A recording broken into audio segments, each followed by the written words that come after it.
Shalom, perkenalkan nama saya Andur Nabaema, NIM 2214201017 dari kelas A1 Fakultas Keperawatan. Keselamatan atau safety adalah bebas dari bahaya atau risiko. Hazard atau bahaya adalah suatu keadaan atau perubahan atau tindakan-tindakan yang dapat meningkatkan risiko pada pasien. Keadaan adalah setiap faktor yang berhubungan atau mempengaruhi keselamatan pasien akibat dari agen atau personal. Agen adalah substansi, objek atau sistem yang menyebabkan perubahan. Keselamatan pasien atau patient safety ini adalah proses pemberian pelayanan kesehatan di fasilitas kesehatan seperti rumah sakit diberikan secara aman, pasien bebas dari hal cedera yang tidak seharusnya terjadi atau bebas dari hal yang potensial akan terjadi seperti penyakit, cedera fisik, sosial, psikologis, catatan, dan kematian. Tujuan keselamatan pasien. Tujuan dari keselamatan pasien adalah aman, yaitu pasien yang menerima pelayanan kesehatan terbebas dari luka atau cedera. B. Efektif, yaitu memberikan pelayanan sesuai dengan kompetensi dan ilmu pengetahuan. C. Berfokus pada pasien, yaitu memberikan pelayanan sesuai dengan kebutuhan pasien. D. Menurunkan waktu tunggu, yaitu petugas kesehatan harus bekerja dengan cepat dan tepat agar pasien tidak menunggu lama untuk dapat menerima pelayanan. Efisien, yaitu menggunakan bahan dan alat sesuai dengan keperluan. Pelayanan sesuai standar, yaitu petugas kesehatan dalam memberikan pelayanan kepada pasien harus sesuai dengan standar pelayanan yang telah ditetapkan. Tujuan lain dari keselamatan pasien adalah terciptanya budaya keselamatan pasien di fasilitas kesehatan. B. Meningkatkan akuntabilitas fasilitas kesehatan. C. Menurunkan kejadian yang tidak diharapkan di fasilitas kesehatan. D. Terlaksananya program-program keselamatan pasien di fasilitas kesehatan. Kebijakan keselamatan pasien.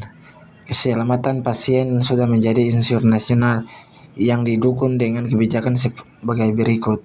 Peraturan Menteri Kesehatan Republik Indonesia Nomor 11 Tahun 2017 tentang keselamatan pasien. B.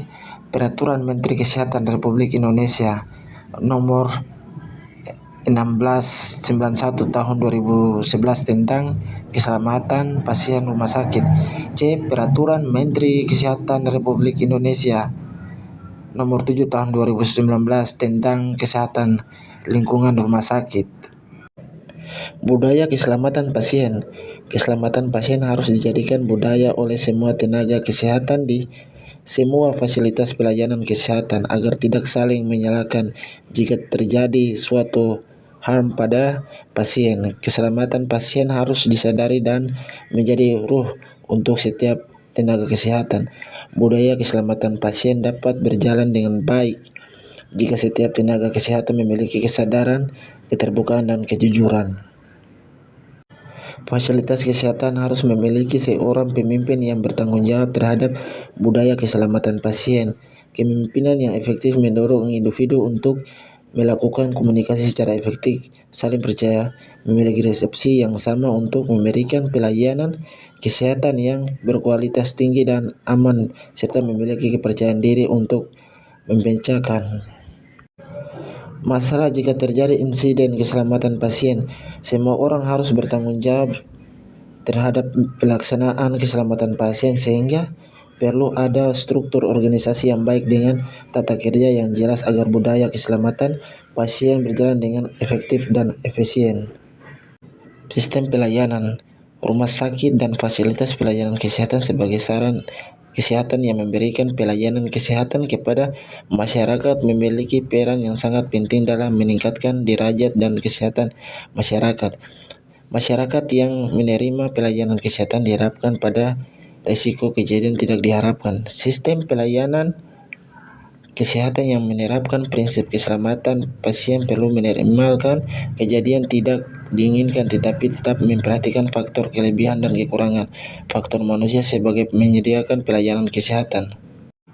Struktur seluruh komponen dan fasilitas organisasi, administrasi, fasilitas fisik, lingkungan, staf, dan peralatan. B. Proses seluruh langkah-langkah aktivitas apa yang akan dikerjakan dan bagaimana mengerjakannya. C. Outcome suatu produk, hasil, atau efek praktikal yang merefleksikan kesembuhan pasien dengan biaya yang insiden dan tidak lanjutan. Sistem pelayanan harus menjamin pelaksanaan A. Asuhan pasien lebih aman melalui upaya yang meliputi asesmen risiko, identifikasi, dan pengelolaan risiko pasien. B. Pelaporan dan analisis insiden, kemampuan belajar dari insiden, kemampuan belajar dari insiden dan tidak lanjutan.